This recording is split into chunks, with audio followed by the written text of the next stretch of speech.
ତୀର୍ଥକୁ ଆମେ ସ୍ନାନ କରିବା ବା ସ୍ମରଣ କରିବା। ଆମେ ତୀର୍ଥକୁ ଯାଉଛେ, ପଇସା ଖର୍ଚ୍ଚ କରୁଛେ,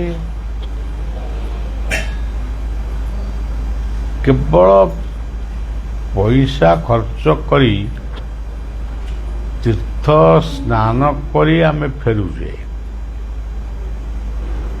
କିନ୍ତୁ ଫେରିଲା ପରେ ଆମ ଭିତରେ ସେଇ ଯେଉଁ ସ୍ପର୍ଶ ତୀର୍ଥରେ ଆମେ ପାଇଥିଲେ ସେ ସ୍ପର୍ଶ ଆଉ ଆମ ପାଖରେ ନଥାଏ, ସିଏ ତା ବାଟ ଧରି ଅଲଗା ପଳାଏ।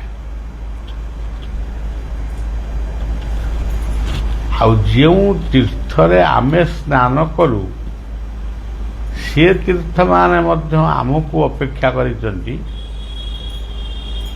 ଯେ ଗଙ୍ଗା ବିଚାରୁ ଥାଇ ମନେ ବାରୁଣୀ ପଡ଼ିବ କେଶନେ, ଆସିବେ ମୋର ଭକ୍ତଗଣ ମୋ ପାପ କରିବେ ମୋଚନ।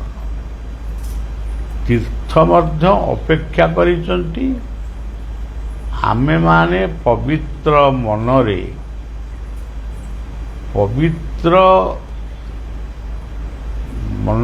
ବା ପବିତ୍ର ଚିନ୍ତାରେ ଯଦି ଆମେ ତୀର୍ଥ ସ୍ନାନ କରୁ ସେ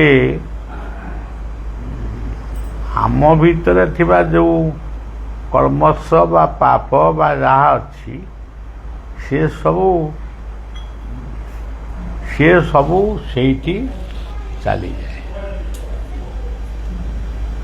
ଗଙ୍ଗା କହୁଛନ୍ତି ସେ ପାପକୁ ମୁଁ ନେଇଯାଏ। ତେଣୁ ଗଙ୍ଗା ଯଦି ଆମ ପାପକୁ ନେଇଯାଉଛନ୍ତି ତାହେଲେ ଆମେ ପାପ ଛଡ଼େଇବା ପାଇଁ ଗଙ୍ଗାକୁ ବାରମ୍ବାର ଯିବା କ'ଣ ଦରକାର? ଆମେ ସକାଳୁ ଉଠିକିରି ଆମେ ଟିକେ ଗୁରୁଙ୍କୁ ସ୍ମରଣ କରିବା, ଏହା ପ୍ରଥମ କଥା। ଗୁରୁଙ୍କୁ ସ୍ମରଣ କରି ସାରିଲା ପରେ ଗୁରୁଙ୍କୁ କୁହାଯାଉଛି ଗୁରୁ ବ୍ରହ୍ମା, ଗୁରୁ ବିଷ୍ଣୁ, ଗୁରୁ ଦେବ ମହେଶ୍ୱର, ଗୁରୁ ସାକ୍ଷାତ୍ ପରଂ ବ୍ରହ୍ମ ତସ୍ମୈ ଶ୍ରୀ ଗୁରବେ ନମଃ।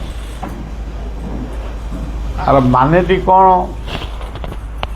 ବ୍ରହ୍ମା ଯୋଗ ଧ୍ୟାନରେ ବସିଛନ୍ତି। ଯିଏ ଯୋଗ ଧ୍ୟାନରେ ବସନ୍ତି ସେଇ ସମୟରେ ତାଙ୍କୁ ଯଦି ଆମେ ଦର୍ଶନ କରୁ ହେଲେ ଗୋଟିଏ ପାପ କି ଦୁଇଟି ପାପ ଖଣ୍ଡନ ହେବ। ଯେତେବେଳେ ଆମେ କହୁ ଗୁରୁ ବିଷ୍ଣୁ, ବିଷ୍ଣୁଙ୍କର ନଖ କୋଣରେ ଗଙ୍ଗାଙ୍କର ଅବସ୍ଥିତି ରହିଛି। ଯଦି ଗୁରୁଙ୍କ ପାଦପଦ୍ମରେ ବା ନଖ କୋଣରେ ଯଦି ଗଙ୍ଗାଙ୍କର ପ୍ରଭାବ ରହିଛି ତାହେଲେ ସେଇ ପାଦକୁ ଧ୍ୟାନ କଲେ ଆମର ଅନେକ କର୍ମଶ ଦୂରୀଭୂତ ହେବ। ତାପରେ କହିଲେ ଗୁରୁଦେବ ମହେଶ୍ୱର,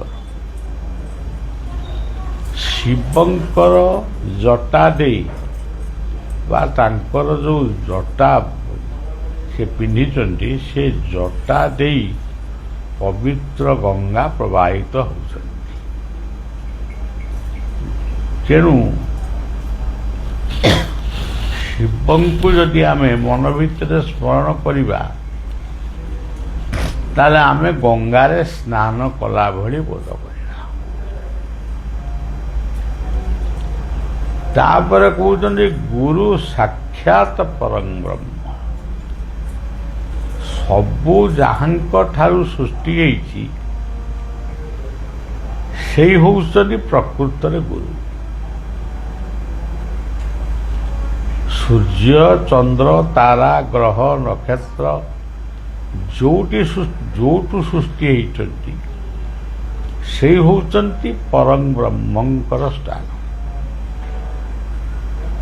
ଆମେ ଯେତେବେଳେ ଜଗନ୍ନାଥଙ୍କୁ ଦର୍ଶନ କରୁ ସେତେବେଳେ ଆମେ ପଢ଼ୁ ପରଂ ବ୍ରହ୍ମ ପରଂ ଧାମ ପବିତ୍ରଂ ପରମଂ ଭବାନ୍ ପୁରୁଷଂ ଶାଶ୍ୱତଂ ଦିବ୍ୟଂ ମାଧି ଭଜନ୍ତି। ତୁମେ ହଉଛ ପରଂ ବ୍ରହ୍ମ ପରଂ ଧାମ, ତୁମେ ହିଁ ଏକମାତ୍ର ପବିତ୍ର। ଏଇଭଳି ଭାବରେ ଆମେ ଗୁରୁଙ୍କୁ ବନ୍ଦନା କଲେ। ଯଦି ମୁହଁରେ ବନ୍ଦନା କଲେ ଶ୍ଳୋକଟାକୁ ଆମେ ଶିଖିଛୁ, ତାକୁ ଗୋଟାଏ ବନ୍ଦନା କଲୁ, ସିଏ ବନ୍ଦନାର ମୂଲ୍ୟ କିଛି ନାହିଁ। କିନ୍ତୁ ଯଦି ପ୍ରକୃତରେ କାୟ ବାକ୍ୟ ମନରେ ଆମେ ଯଦି ସମର୍ପିତ ଭାବନାରେ ସେଇ ଗୋଟିଏ ମୁହୂର୍ତ୍ତ ଯଦି ଗୁରୁଙ୍କୁ ପରଂ ବ୍ରହ୍ମଙ୍କ ସହିତ ମିଶେଇ ଆମେ ପ୍ରାର୍ଥନା କରୁ, ସେତେବେଳେ ଗୁରୁ ସ୍ୱୟଂ ପରଂ ବ୍ରହ୍ମଙ୍କ ରୂପରେ ଆମକୁ ଦେଖାଦେବେ। ଆପଣମାନେ ଜାଣିଛନ୍ତି ଦ୍ରୌପଦୀଙ୍କୁ ଦୁର୍ଯ୍ୟୋଧନ ଆଦେଶ କଲା ଯେ ଦ୍ରୌପଦୀଙ୍କୁ ବିବର୍ଷଣ କରିବା ପାଇଁ ତାର ବସ୍ତ୍ରକୁ ମାନେ ଉଲଗ୍ନ କରିବା ପାଇଁ। କିନ୍ତୁ ଦ୍ରୌପଦୀ ଯେତେବେଳେ ଗୋଟିଏ ମୁହୂର୍ତ୍ତ ଦଣ୍ଡେ ନିମିଷେ କ୍ଷଣେ ଲେସେ, ଯଦି ଗୋଟିଏ ମୁହୂର୍ତ୍ତରେ ସେ ଦ୍ୱାରିକାଧିପତି ଭଗବାନ କୃଷ୍ଣଙ୍କୁ ପ୍ରାର୍ଥନା କଲେ ଯେ ମୁଁ ଏଇ କୁରୁ ସଭା ତଳେ ମୁଁ ବର୍ତ୍ତମାନ ଲଜ୍ଜିତ ହେବାକୁ ଯାଉଛି, ଆପଣ ଆସନ୍ତା କାଲି ଶୁଣିବେ ଯେ ଦ୍ରୌପଦୀଙ୍କର ସମ୍ମାନ ଆମେ ରଖିପାରିଲୁ ନାହିଁ। ଆପଣ ଯଦି ସେଇ ସମୟରେ ନିଜକୁ ମାନେ ଦୁଃଖ କରିବେନି, ଦ୍ରୌପଦୀର ବିବାସନ ହେଲା ମୋର କ'ଣ ଯାଉଛି, ତାହେଲେ ମୋର ସେଥିରେ କିଛି ଦୁଃଖ ନାହିଁ। ଯଦି ଆପଣଙ୍କ ମନରେ ଦୁଃଖ ସୃଷ୍ଟି ହେବ ତାହେଲେ ସେ ଦୁଃଖଟାକୁ ମୁଁ ଭୋଗ କରିବି। ଏଇ କଥା ପଦକ ଗୋଟେ ମିନିଟ୍ ବି ହେବନି। ଏଇ କଥା ପଦକ ପାଇଁ ଭଗବାନ କୃଷ୍ଣ ସେ କୋଟି ବସ୍ତ୍ର ପ୍ରଦାନ କଲେ। ଅର୍ଥାତ ଗୋଟିଏ ବସ୍ତ୍ର, ଯେଉଁ ବସ୍ତ୍ରକୁ ଦୁଃଶାସନ ଟାଣୁଥିଲା ତାକୁ ଲାଗିଲା ଏଇ ବସ୍ତ୍ରଟା ହେଉଛି କୋଟିଏ ବସ୍ତ୍ର। ସିଏ ବସ୍ତ୍ରକୁ ଟାଣି ଟାଣିକିରି ସେ ମୂର୍ଚ୍ଛା ଯାଇ ପଡ଼ିଗଲା। ଏହା ଯଦି ସତ୍ୟ, ଯେତେବେଳେ ଗୁରୁଙ୍କୁ ଆମେ ସେଇ ଆସନରେ ବସେଇବୁ, ଗୁରୁ ସାକ୍ଷାତ ପରଂ ବ୍ରହ୍ମ ତସ୍ମୈ ଶ୍ରୀ ଗୁରବେ ନମଃ, ତାହେଲେ ଆମେ ଯଦି ପ୍ରକୃତରେ ତାଙ୍କୁ ସେଇ ଆସନରେ ବସେଇ ପୂଜା କଲୁ, ତାହେଲେ ଗୁରୁ ନିଶ୍ଚିତ ଭାବରେ ସେଇ ସ୍ୱରୂପରେ ଆମ ପାଖକୁ ଆସିବେ।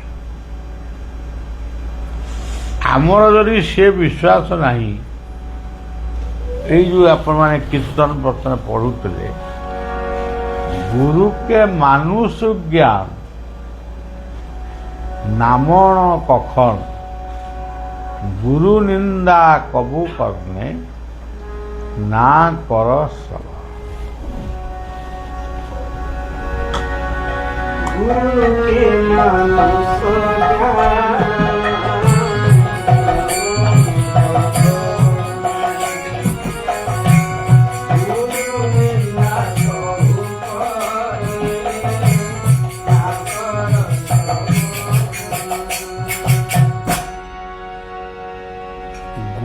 के मानुष ज्ञान नमन बाबा बाया कहले गोटे पद तुमे जदि कौनसी कारणरू गुरु को भाविदेल ये जने मनीष मु तो खाऊची गुरु तो खाऊचनी मु तो शोची गुरु तो शोचनी आ गुरु केमिति परम ब्रह्म हेले यही जो कथा पदक तुम भाविदेल से भावना तमें जो पुण्य अर्जन कर गुरु को पूजा करी जो पुण्य अर्जन कर सी पुण्य जाक सब चलीगला एमिति कि से कहले यही वंदना रे गुरु के मानुष ज्ञान पढ़ो गुरु के मानुष ज्ञान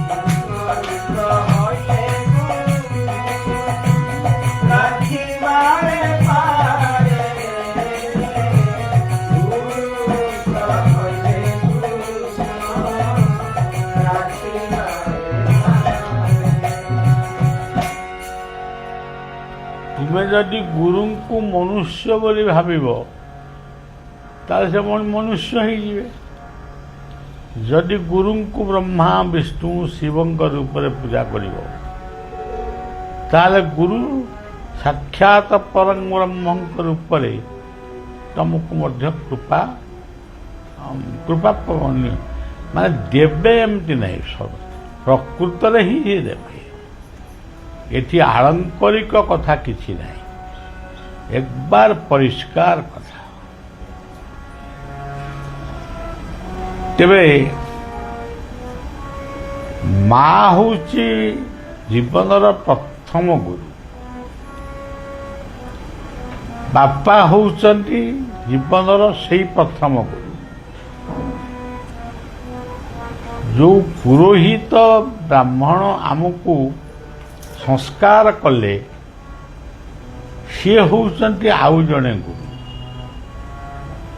जी आमको पाठ पढ़ाई भल मनीष कले सी होउचंती सी मध्य सेई माने शेष गुरु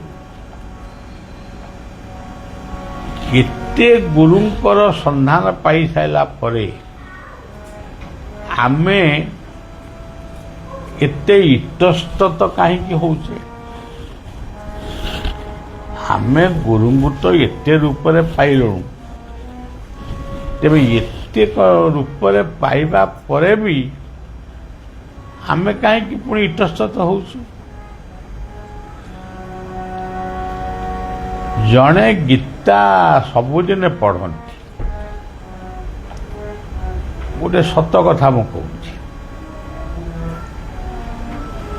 तांकर पुओ बहु नाती नाती बसी शुणती तांको पेटेरे गोटे अल्सर गोटे घाला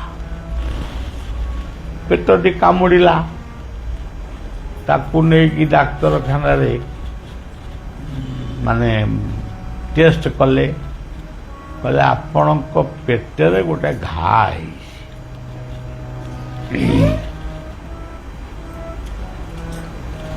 से भाविले से मोर तो पेटरे घा मरी आउ कौन औषध कौन दरकार डाक्तर माने कहले ना ना औषध खाया पड़े पुओ मानक डर से भद्र लोकटी ब्राह्मण परिवार ସେ ଔଷଧଟି ଖାଏ କିନ୍ତୁ ତାର ଔଷଧ ପ୍ରତି ବିଶ୍ୱାସ କିଛି ଦିନ ଗଡ଼ିଗଲା ପେଟ ଆଉ ବିନ୍ଧୁନେଇ ଯନ୍ତ୍ରଣା କରୁନେଇ ଖାଇବାକୁ ମଧ୍ୟ ଯେମିତି ଇଚ୍ଛା ହେଉନଥିଲା ସେମିତି ବି ଇଚ୍ଛା ହେଉଛି ଦିନେ ବସି ଭାବିଲା ଯେ ମୁଁ ତ ଗୁରୁଙ୍କ ଉଦ୍ଦେଶ୍ୟରେ ସବୁଦିନ ଏଇଆ କରୁଛି ତାହେଲେ ସେ ରୋଗଟା ବର୍ତ୍ତମାନ କେଉଁ ପର୍ଯ୍ୟନ୍ତ ଅଛି ତାକୁ ଟିକେ ଆଉ ଟିକେ ପରୀକ୍ଷା କରି ଦେଖିଲା ପୁଅମାନଙ୍କୁ କହିଲା ପୁଅମାନେ କାହିଁ ନାହିଁ କରିବେ ଏ ଦୁନିଆରେ ସବୁ ପୁଅ ଖରାପ ନୁହନ୍ତି କି ସବୁ ବାପା ଖରାପ ନୁହନ୍ତି ଆଜି ବି ଏଇ ଦୁନିଆରେ ଭଲ ମଣିଷ ଅଛନ୍ତି ଭଲ ବାପା ଅଛନ୍ତି ଭଲ ମା ଅଛନ୍ତି ଭଲ ଭାଇ ଭଲ ଭଉଣୀ ଭଲ ମାମୁଁ ଇଏ ସମସ୍ତେ ଅଛନ୍ତି କିନ୍ତୁ କିଛି ଜାଗାରେ ଏହାର ବ୍ୟତିକ୍ରମ ଏଭଳି ଭାବରେ ହେଉଛି ଯେମିତି ଆମେ ଭାବୁଛୁ ଯେ ଆଉ ଏ ଦୁନିଆରେ କେହି ଭଲ ମଣିଷ ନାହାନ୍ତି କିନ୍ତୁ ଭଲ ମଣିଷ ପ୍ରକୃତରେ ଅଛନ୍ତି ଭଗବାନ ରାମ ବା ଶ୍ରବଣ କୁମାର ପ୍ରହ୍ଲାଦ ଧ୍ରୁବ ଯେଉଁମାନଙ୍କ କଥା ସବୁ ଉଦାହରଣ ଦିଆହେଇଛି ସେମାନେ ସବୁ ଭଲ ପୁଅ ନା ଆଉ ତେଣୁ ଇଏ ଯେତେବେଳେ ପିଲା ବାପା ଯଦି ଆପଣ ଚାହୁଁଛନ୍ତି ଆମେ ଟିକେ ଆଉ ଟିକେ ପରୀକ୍ଷା କରିଦେବା ତାହେଲେ କରିଦେବା ଆଉ ଚାଲନ୍ତୁ ଆଜି ଯିବା ଆଜି ପରୀକ୍ଷା କରିଦେବା ବାପ ପୁଅ 3 ଜଣ ମିଶିକିରି ମେଡିକାଲକୁ ଆସିଲେ ସେଇ ରୋଗଟା ଆଉ ମାନେ କେତେ ଦୂର ପର୍ଯ୍ୟନ୍ତ ସେ ଗଲାଣି ଆଉ କେତେ ଅଛି ଏଇ କଥା ଜାଣିବା ପାଇଁ ସେ ଇଣ୍ଟରଭ୍ୟୁ କଲେ ସିଏ ଦେଖିଲେ ରୋଗଟି 2-3 ବର୍ଷ ତଳେ ଯୋଉ ପରିମାଣରେ ଥିଲା ବର୍ତ୍ତମାନ ବି ରୋଗଟା ସେଇ ପରିମାଣରେ ଅଛି ତାର କିଛି ପରିବର୍ତ୍ତନ ହେଇନି ପଚାରିଲେ କ'ଣ ପେଟ ବିନ୍ଧୁଛି ନା ନା ଭୋକ କରୁଛି ନା ଖାଇବାକୁ ଇଚ୍ଛା ହେଉଛି ଡାକ୍ତର ଆଶ୍ଚର୍ଯ୍ୟ ହେଲେ ଯେ ଆପଣଙ୍କର ସେ ରୋଗଟା ଏଡ଼ିକି ଗୋଟେ ଖଣ୍ଡିଆଟା ସେ ଆହୁରି ଏଡ଼େଟା ହେବା କଥା ସିଏ କ'ଣ ଆଉ ଯେଡ଼ିକିଟିଏ ସେଡ଼ିକି ଅଛି ଆଉ ଆପଣଙ୍କର ବିନ୍ଧୁନି ଇଏ ହେଉନି ସେ ଗୋଟେ ସତ କଥା ତାକୁ କହିଲେ ଶ୍ରୀମଦ ଭଗବତ ଗୀତାର ମୁଁ ଜଣେ ନିତ୍ୟ ନୈମିତ୍ୟ ପାଠକ ମୁଁ ଯେତେବେଳେ ଗୀତା ପଢ଼େ ଗୀତାର 9ମ ଅଧ୍ୟାୟଟିକୁ ମୁଁ ନିଶ୍ଚୟ ପଢ଼େ ତାପରେ ଅନ୍ୟାନ୍ୟ ଅଧ୍ୟାୟ ପଢ଼ିବି ସେଇ 9ମ ଅଧ୍ୟାୟରେ ଗୋଟିଏ ଶ୍ଲୋକରେ ଲେଖା ହେଇଛି ଅହଂ କ୍ରତୁରହଂ ଯଜ୍ଞ ସ୍ୱାଦାହ ମହମ ଔଷଧ ମୁଁ ହେଉଛି ଔଷଧ ମୁଁ ହେଉଛି ଯଜ୍ଞ ତେଣୁ ମୁଁ ସେଇ ଶ୍ଲୋକଟିକି ସବୁଦିନ ପଢ଼େ ଆଉ ମୁଁ କିଛି ଔଷଧ ପତ୍ର କିଛି ଖାଏନି ତାପରେ ସେମାନେ ଘରକୁ ଫେରି ଆସିଲେ ଫେରି ଆସି ସେଇ କଥାଟାକୁ ସେମାନେ ସ୍ମରଣ କଲେ ବା ପରସ୍ପର ଭିତରେ ଆଲୋଚନା କଲେ ଯେ ବାପାଙ୍କର ଇଏ ରୋଗଟା କେମିତି ଭଲ ହେଲା ଘାଟା ତ ଯେତିକି ଥିଲା ସେତିକି ସିଏ ବିନ୍ଧୁନେଇ କି ଯନ୍ତ୍ରଣା ଦେଉନି କି ବଢ଼ୁନି ଆଉ ବାପା ତ ବହୁତ ଖୁସିରେ ଅଛନ୍ତି ତାହେଲେ ଏ ରୋଗକୁ କିଏ ଭଲ କଲା, କେମିତି ଭଲ ହେଲା, ଏଇ କଥା ସେ ଭାବୁଛନ୍ତି। ତାଙ୍କର ଯିଏ ପ୍ରକୃତରେ ଗୁରୁ, ଯିଏ ତାଙ୍କୁ ଦୀକ୍ଷା ଦେଇଛନ୍ତି ବା ଗୁରୁ ଗ୍ରହଣ କରିଛନ୍ତି, ସେ ଆସି ହଠାତ୍ ପହଞ୍ଚିଲେ। ସେ ପହଞ୍ଚିକିରି ଆଗେ ପ୍ରଥମ ଗୋଟିଏ ଶ୍ଲୋକ ଉଚ୍ଚାରଣ କଲେ। ଶିଷ୍ୟକୁ ଟିକେ ଆଶୀର୍ବାଦ ଉଦ୍ଦେଶ୍ୟରେ ସେ ଶ୍ଲୋକଟି ପଢ଼ିଲେ। ଅନନ୍ୟ ଚିନ୍ତୟନ୍ତୋ ମାଂ ଯେ ଜନା ପର୍ଯ୍ୟୁପାସତେ ତେଷାଂ ନିତ୍ୟାଭିଯୁକ୍ତାନାଂ ଯୋଗକ୍ଷେମଂ ବହା। ମୋ ନିକଟରେ ଅନନ୍ୟ ଭାବରେ ଆଡ଼େ ସାଡ଼େ ମନ ନ ଦେଇ ଯୋଉ 5 ମିନିଟ୍ ଡାକ କି 3 ମିନିଟ୍ ଡାକ କରି ପ୍ରକୃତ ଶ୍ରଦ୍ଧା ଆଉ ଏକାଗ୍ରତାରେ ଯଦି ପ୍ରକୃତରେ ସେଇ ଶ୍ରଦ୍ଧାକୁ ନେଇ ତାକୁ ପାଠ କରିବ, ତାହେଲେ ସିଏ ନିଜେ ଆବିର୍ଭାବ ହେଇ ତମର କଷ୍ଟକୁ ଲାଘବ କରିବେ। ଗୁରୁଙ୍କ ମୁହଁରୁ ଯେତେବେଳେ ଏ କଥା ସେ ଶୁଣିଲେ, ସେ ସବୁ ଗୁରୁଙ୍କୁ ତ ପ୍ରଣାମ ଜଣେଇଲେ। ସେ ପଚାରିଲେ, ପ୍ରଭୁ ଆପଣ କେମିତି, ମୁଁ ଏଇଟା ପଢ଼େ ବୋଲି ଆପଣ କେମିତି ଜାଣିଲେ? ଗୁରୁ ଉତ୍ତର ଦେଲେ, ତମେ ଏଇ ଶ୍ଲୋକକୁ ପଢ଼ିଲେ ରୋଗରୁ ସୁସ୍ଥ ହବ, ତମେ କେମିତି ଜାଣିଲ? ନା, ମୁଁ ଆପଣଙ୍କ କୃପାରୁ ଜାଣିଲି। ଆପଣଙ୍କୁ ଯୋଉ ମୁଁ ପ୍ରତ୍ୟେକ ଦିନ ଡାକୁଛି, ଆଉ ମୁଁ ସେମିତି ଡାକୁ ଡାକୁ ମୋର ମନେ ପଡ଼ିଲା ଗୀତାର କୋଉ ଶ୍ଲୋକଟା ପଢ଼ିବି। ତେଣୁ ଯୋଉ ଶ୍ଲୋକଟା ବାହାରିଲା ସେଇଟା ମୋ ଗୁରୁ ପ୍ରଦତ୍ତ ମନ୍ତ୍ର ବୋଲି ମୁଁ କାହିଁକି ନ ଭାବିବି। ତେଣୁ ଗୁରୁ ତାକୁ ଆଶୀର୍ବାଦ କଲେ, ଜୀବନ ତମାମ ଏଇ ଶ୍ଲୋକଟି, ଏଇ ମନ୍ତ୍ରଟିକୁ ସ୍ମରଣ କର, ଆଡ଼େ ସାଡ଼େ କିଛି ମନ ରଖନା। ଗୋଟେ ଗୋଟେ ଲୋକ ମନ୍ତ୍ର ମାନେ ଗୁରୁ ମନ୍ତ୍ରଟାକୁ ଜପ କରୁଛନ୍ତି, କିନ୍ତୁ ଜପ କରୁଛନ୍ତି କି ନାହିଁ ସେ ଜାଣନ୍ତି। କିନ୍ତୁ ଯେଉଁ ବ୍ୟକ୍ତି ପ୍ରତ୍ୟେକ ଦିନ ସେ ତାର ଗୁରୁଙ୍କର ପୂଜା ବାକ୍ୟ ଇଏ ସବୁକୁ ଠିକ୍ ଭାବରେ ସ୍ମରଣ କରେ, ସେଠି ଭଗବାନ ନିଜେ ଗୁରୁଙ୍କ ରୂପରେ ଆବିର୍ଭାବ ହେଇ ଶିଷ୍ୟକୁ ଆଶୀର୍ବାଦ କରନ୍ତି। ସେଇଥିପାଇଁ ଗୀତାରେ ସେ କହିଲେ, ଅହଂ କ୍ରତୁରହଂ ଯଜ୍ଞ ସ୍ୱାଦାହ ମହମୌଷ।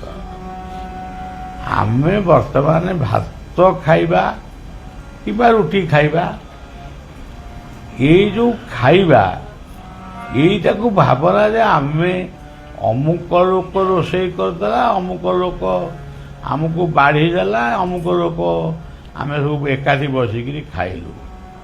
ଏଇଟା ହେଲା ଗୋଟେ ବାହ୍ୟ କଥା। ଆଜି ତମର ପ୍ରସାଦ ପାଇବା ପାଇଁ ଅଛି, ତମେ ପ୍ରସାଦ ହିଁ ପାଇବ। ଆଉ ପ୍ରସାଦ ସବୁବେଳେ ମିଳିବନି। ଯେଉଁଦିନ ମିଳିବ ସେଦିନ ତମେ ତାକୁ ହାତ ଛଡ଼ା କରିବ ନାହିଁ। ମୋର ଜଣେ ପିଇସି ଗୀତାଞ୍ଜଳି ମହାନ୍ତି, ତାଙ୍କର ସ୍ୱାମୀ ରେଳବାଇରେ ଚାକିରି କରିଥିଲେ, ରିଟାୟାର୍ଡ ହେଲେ। ତାଙ୍କ ନାଁ ପଦ୍ମଚରଣ। ସିଏ ସବୁ ରିଟାୟାର୍ଡ ହେବା ପରେ ତାଙ୍କ ସ୍ତ୍ରୀ କହିଲେ, ରିଟାୟାର୍ଡ ତ କଲ, ସବୁ ତ କଥା ସଇଲା, ଚାଲ ଟିକେ ଆମେ ଟିକେ କାଳିଆକୁ ଦେଖି ଆସିବା। କାଳିଆ କହିଲେ ଆମ ଜଗନ୍ନାଥ। ସିଏ ଅତି ସରଳ ଲୋକ, କହିଲେ ହଉ ଚାଲ। ସେ ଗଲେ 22 ପାହାଚ ଧରି ଜଗନ୍ନାଥଙ୍କୁ ଦର୍ଶନ କଲେ। ତାପରେ ମହାପ୍ରସାଦ ଆନନ୍ଦ ବଜାରକୁ ଆଇଲେ।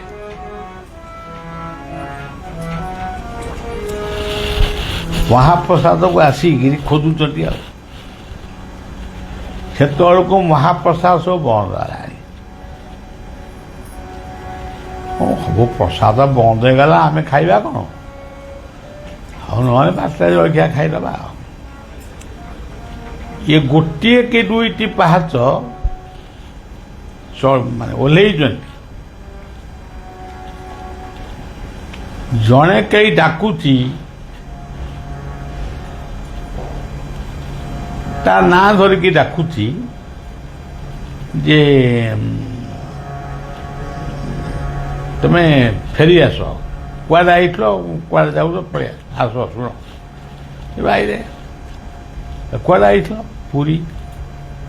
ପ୍ରସାଦ ପାଇଛ? ନା ପ୍ରସାଦ, ଆମେ ତ ଆଇଲାକୁ ପ୍ରସାଦ ବନ୍ଦ ହେଇଗଲା। ଆଉ ନା ପ୍ରସାଦ ଯଦି ବନ୍ଦ ହେଲା, ଆଉ ଠାକୁରଙ୍କ ପାଖରେ ତମେ ରହିଲ କେମିତି? ନା ଆମେ ସେଠି ବୁଲୁଥିଲୁ, ଆମକୁ କେହି କିଛି କହିନାହାନ୍ତି, ଆମେ ତ ବୁଲୁଛୁ। ଆଉ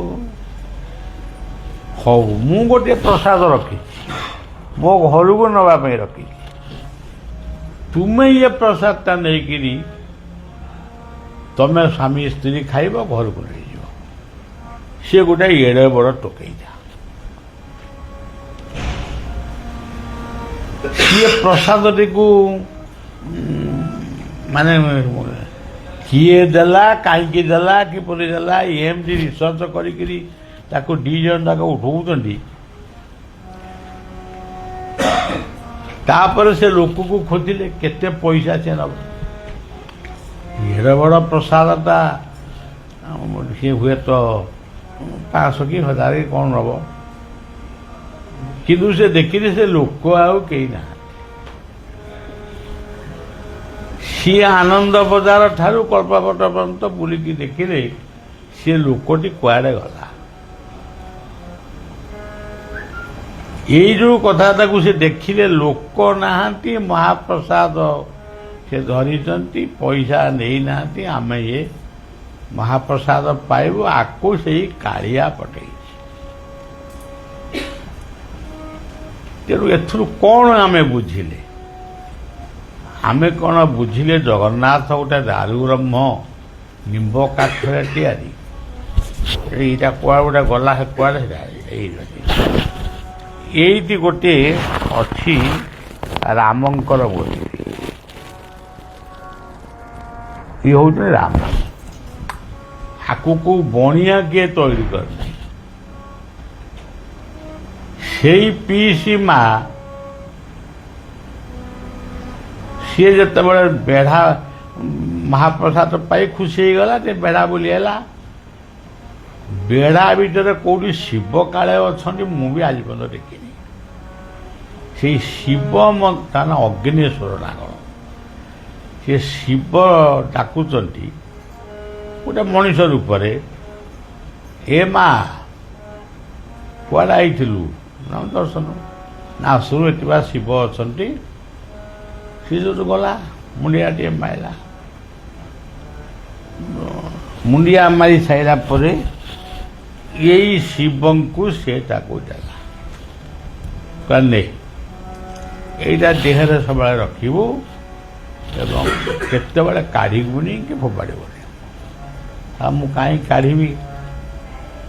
ଯୋଉଠି ଭାବିଲା ଇଏ ପଇସା ପତ୍ର ନେବ ବୋଲି ବୋଧେ ଏଇ ବେପାର କରୁଛି। ଆଉ କହିଲା ଏଇ କେତେ ପଇସା?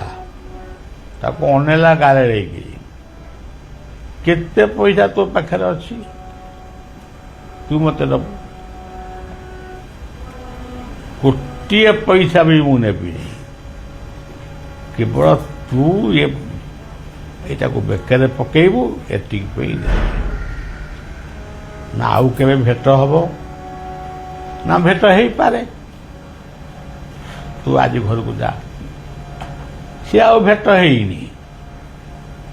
ସେଟାକୁ କାର୍ତ୍ତିକ ମାସରେ ଏଇଗୁଡ଼ାକୁ ଗୋଟେ ମାଳି ଭିତରେ ପକେଇକି ତାର ହବିଷ କରେ। ଏଇ ବର୍ଷ ଆଶ୍ରମରେ ହବିଷ କଲେ, ଏଇଆକୁ ଦେଖେଇଲେ, କହିଲେ ମୁଁ ତ ବୁଢ଼ୀ ହେଇଗଲିଣି, ଆଉ କେଇଟା ଦିନେ ମୁଁ ମରିଯିବି, ମୋର ତ ବୟସ ହେଇଗଲାଣି, ତେଣୁ ଆକୁ କାହାକୁ ଦେବି, ପୁଅକୁ ଦେବି କି ବୋହୂକୁ ଦେବି କି କାହାକୁ ଦେବି, ତାକୁ କିଏ ସଦ୍ବ୍ୟବହାର କରିବ କି ନ କରିବ ମୁଁ ଜାଣିବି କେମିତି? ତେଣୁ ତତେ ମୁଁ ଦେଇଦେଉଛି, ତୁ ତାକୁ ସବୁଦିନ ରଖା। ତେଣୁ ମାନିଲେ ଠାକୁର, ନ ମାନିଲେ କୁକୁର। ଯଦି ଆମେ ପ୍ରକୃତରେ ଠାକୁରଙ୍କ ପାଇଁ କିଛି କରିଥିବା, ଆମେ ଜନ୍ମ ହେଇଥିଲେ କାହା ଘରେ, କୋଉ ଗାଁରେ ଆମେ ଜନ୍ମ ହେଇଥିଲେ, ଆମ ପୁରୋହିତ ଆମକୁ ଅମୁକ ନାଁ ଦେଇଥିଲେ, ସେ ସବୁ ହଉଛି ମାୟା। କିଏ ଆମକୁ ଖାଇବାକୁ ଦେଇଥିଲେ, ସେ ବି ମାୟା। ସିଏ ଆମର ପୁଅ ହେଲେ, ଇଏ ଆମର ବୋହୂ ହେଲେ, ସିଏ ଆମର ଝିଅ ହେଲେ, ଇଏ ଆମର ଜ୍ୱାଇଁ ହେଲେ, ଇଏ ସବୁ ହଉଛି ମାୟା। କିନ୍ତୁ ଏକମାତ୍ର ସତ୍ୟ ହିଁ ବ୍ରହ୍ମ ସତ୍ୟ, ଜଗତ ମିଥ୍ୟା। ଏକମାତ୍ର ସତ୍ୟ ହିଁ ଜଣେ। ସେ କେତେବେଳେ କେଉଁ ରୂପରେ ଆସିକିରି ଆମକୁ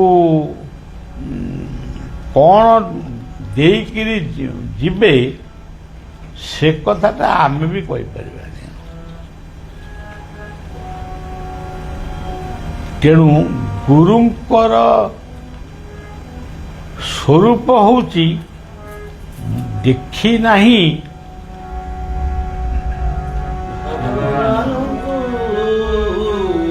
ଦେଖିଛି ମୁଁ ଗୁରୁ ଦେବଙ୍କୁ,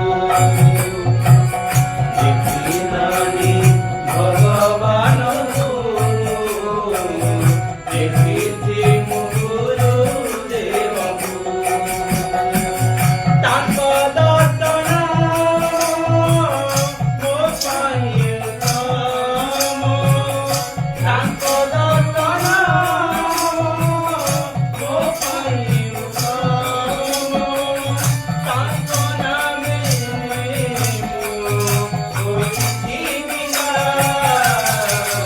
ଦେଖିଲେ ମୁଁ ଭଗବାନଙ୍କୁ, ଦେଖିଛି ମୁଁ ଗୁରୁ ଦେବଙ୍କୁ, ଦେଖିଲେ ମୁଁ ଭଗବାନଙ୍କୁ, ଦେଖିଛି ମୁଁ ଗୁରୁ ଦେବଙ୍କୁ। ଭଗବାନଙ୍କୁ କ'ଣ ଆପଣମାନେ ସବୁ ଦେଖିଛନ୍ତି? ଏଇଟା ବ୍ରହ୍ମପୁର ଅଞ୍ଚଳ, କାଳେ ଦେଖିଥିବେ, କ'ଣ କରୁଥିବେ। ଭଗବାନ ଭଗବାନ ଭଗବାନ ସବୁବେଳେ ଆମେ ହଉଛୁ, ଆମେ କ'ଣ ତାଙ୍କୁ ଦେଖିଛେ? କିଏ କହିବ ହଁ ଟିକେ ମୁଁ ଦେଖିଲି ଯେ, କିନ୍ତୁ ପ୍ରକୃତରେ ଭଗବାନ ହେଉଛନ୍ତି ସଦ୍ଗୁରୁ। ଆମେ ଭଗବାନଙ୍କୁ ଦେଖିନୁ, କିନ୍ତୁ ଗୁରୁଙ୍କୁ ଦେଖିଛୁ। ଗୁରୁଙ୍କୁ ଦେଖିଛୁ ବୋଲି ଆମକୁ କୁହାଯାଇଛି ଗୁରୁ ସାକ୍ଷାତ ପରାଙ୍ଗର। ଅଚ୍ୟୁତୋର ବଦନ ବ୍ରହ୍ମା, ଦ୍ୱିବାହୋର ପରାହରି, ଅଭାଲୋଚନ ଶମ୍ଭୁ ଭଗବାନ ବାଦରାୟ। ସେ ହେଉଛନ୍ତି ସ୍ୱୟଂ ଶିବ, ସେ ହେଉଛନ୍ତି ବ୍ରହ୍ମା, ସେ ହେଉଛନ୍ତି ବିଷ୍ଣୁ। ତେଣୁ ଗୁରୁ ଶବ୍ଦ, ତାରି ଭିତରେ ଇଏ ଜଗତଟା ରହିଛି। ଗୁ କହିଲେ ଗୁଣ, ରୁ କହିଲେ ରୂପ। ଯେଉଁଠି ରୂପଟିଏ ଆପଣ ଦେଖୁଛନ୍ତି, ସେଠି ନିଶ୍ଚିତ ଭାବରେ ଗୁଣଟିଏ ଅଛି। ତେଣୁ ଗୁଣକୁ ଛାଡ଼ିକିରି ଯଦି ଆମେ, ଗୁଣ ଆଉ ରୂପକୁ ଛାଡ଼ିକିରି ଆମେ ଯଦି ବ୍ୟଭିଚାର ହେବା, ଆମେ ଯଦି ଗୁରୁ ନାମକୁ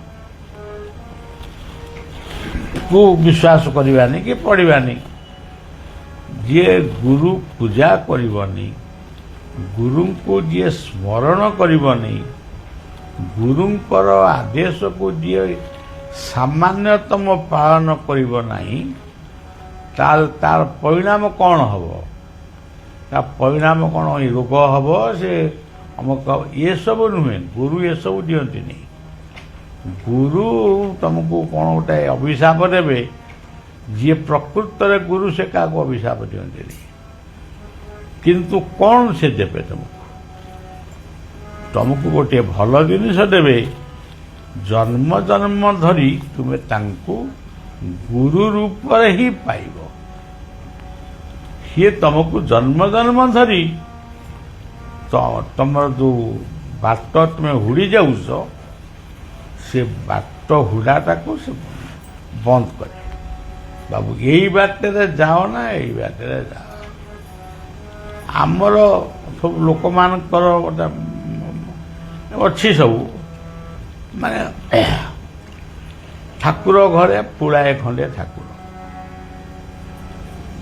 ଗୁରୁଦେବଙ୍କୁ ରଖିବେ। ତା ଭିତରେ ବି 20-30ଟା ଗୁରୁ। ତାର ମାନେ ହିଁ କିଛି ନାହିଁ। ତା ମାନେଟି ହେଉଛି କେବଳ ଇଏ କାଳେ ବର ଦେବେ, ସେ କାଳେ ବର ଦେବେ, ସେ କାଳେ ବର ଦେବେ।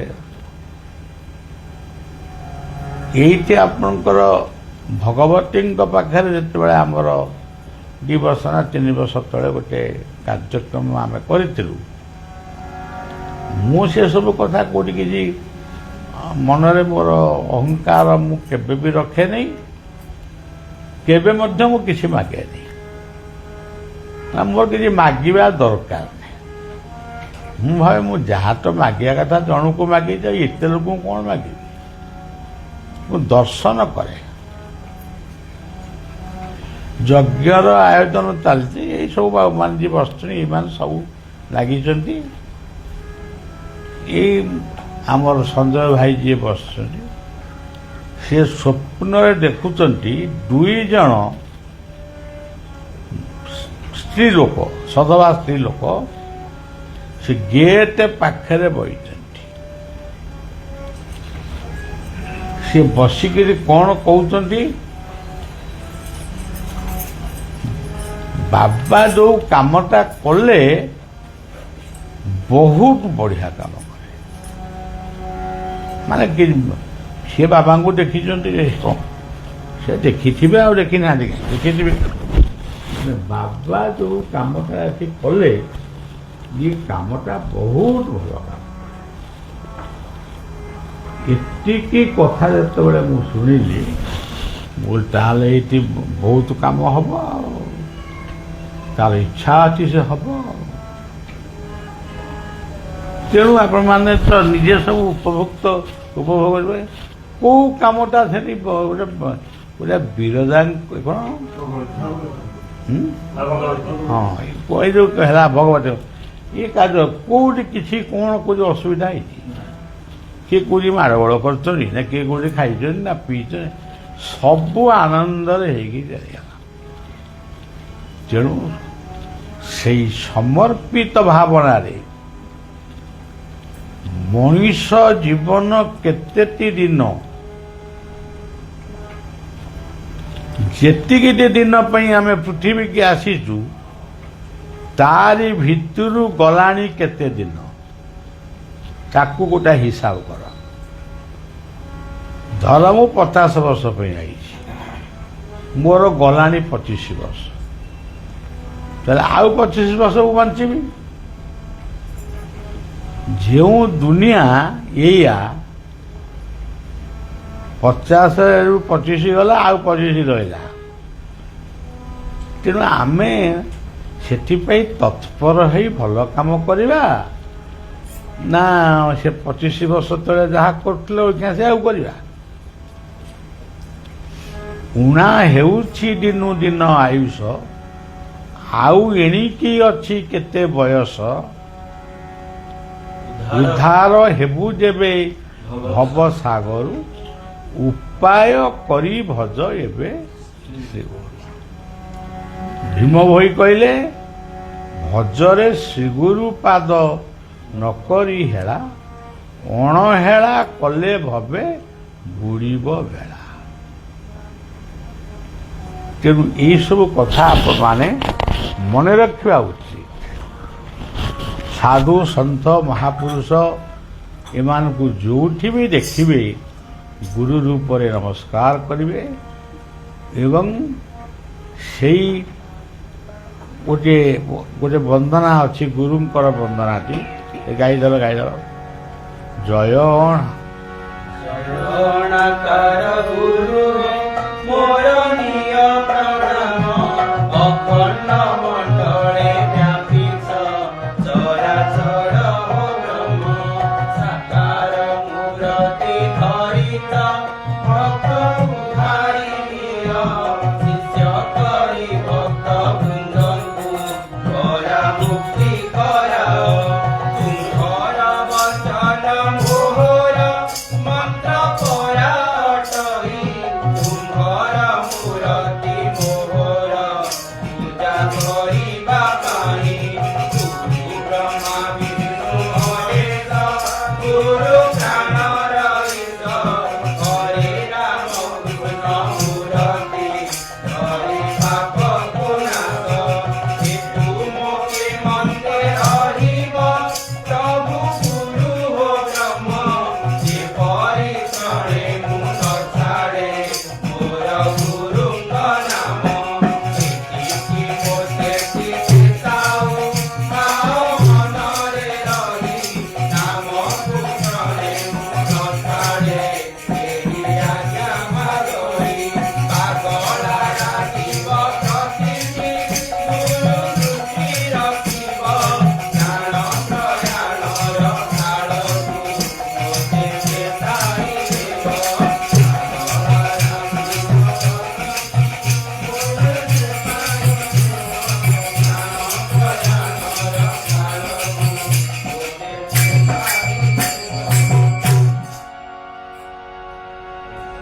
ଏ ହେଉଛି ଗୁରୁ ବନ୍ଦନା। ଆମେ ବର୍ତ୍ତମାନ ଆମ କଣ୍ଠରେ ସ୍ୱର ଅଛି, ହାତରେ ଗିନି ଅଛି, ମୃଦଙ୍ଗ ଅଛି, ଆମେ ବହୁତ ଜୋରରେ ଗାଇଲେ, କିନ୍ତୁ ପ୍ରକୃତରେ ଏଇ ପ୍ରାର୍ଥନାଟି ଆପଣମାନେ କରନ୍ତୁ। ଜୀବନର ଶେଷ ମୁହୂର୍ତ୍ତରେ ଆମର ନିର୍ମାଲ୍ୟ ପାଣି ଆମେ ପାଇବୁ ନ ପାଇବୁ, କିଏ ଦବ ନ ଦବ, ସେଥିରୁ କ'ଣ ମିଳିବ? ନିର୍ମଳ ଶବ୍ଦର ଅର୍ଥ ହେଉଛି ପବିତ୍ର, ଗୋଟେ ପବିତ୍ର ଅନ୍ନ। ତେଣୁ ମୋଟାମୋଟି କଥା ଯେ ଗୁରୁଙ୍କର ମନ୍ତ୍ର ହେଉଛି ସର୍ବଶ୍ରେଷ୍ଠ କୈବଲ୍ୟ ଏବଂ ନିର୍ମାଲ୍ୟ। ସେଇ ନିର୍ମାଲ୍ୟ ପାଇ ଇଏ ଧରାରୁ ଆମକୁ ଯିବା, ଆମେ ନିଶ୍ଚୟ ଯିବା। ଆଉ ଏଠି ଯିଏ ବଇଛ, ଆମେ ଏଠି ବଇଛେ, ଆମେ ତ ନିଶ୍ଚୟ ଯିବା। ଯିବାଟା ନିଶ୍ଚିତ, ତାହେଲେ ଆମେ ନିଜକୁ ସମୀକ୍ଷା କରିବାଟା ମଧ୍ୟ ଆହୁରି ନିଶ୍ଚିତ। ଆଉ ଏଇ ଯେଉଁ ସଂସାରରେ ତାର ମୋର ଏଇ ସବୁ ଯେଉଁ ହେଉଛନ୍ତି, ସେଗୁଡ଼ା କେବଳ ଜୁଆ ଖେଳ ସହିତ ସମାନ, ଆର କିଛି ମୂଲ୍ୟ ନାହିଁ। ତମକୁ ଭଗବାନ ଗୋଟେ ଦାୟିତ୍ୱ ଦେଇଛନ୍ତି, ଏଇ ପରିବାରଟି ତମର କି ଆଉ ଯେଉଁ ପରିବାରଟି ତମର। ଏଠି ଯେଉଁମାନେ ଅଛନ୍ତି, ପିମ୍ପୁଡ଼ି ଜନ୍ଦାଙ୍କ ଠାରୁ ଆରମ୍ଭ କରି ବାପ ମା ଭାଇ ବନ୍ଧୁ କୁଟୁମ୍ବ ବନ୍ଧୁ, ଇଏ ସମସ୍ତଙ୍କର ଦାୟିତ୍ୱ ମୋର। ସେତିକି ଦାୟିତ୍ୱ ଯଦି ଜୀବନରେ ଆମେ ଶ୍ରଦ୍ଧାର ସହିତ କରିପାରିବା, ତାହେଲେ ଜୀବନ ସାର୍ଥକ ହେବ ଏବଂ ପରଧର୍ମ ପୁଣି ଆମ ପାଇଁ ଗୋଟିଏ ସୁନ୍ଦର ରୂପ ହେଇ ପୁଣି ଆସିବ। ଏଠି କଥା କହିଲି, ନାମ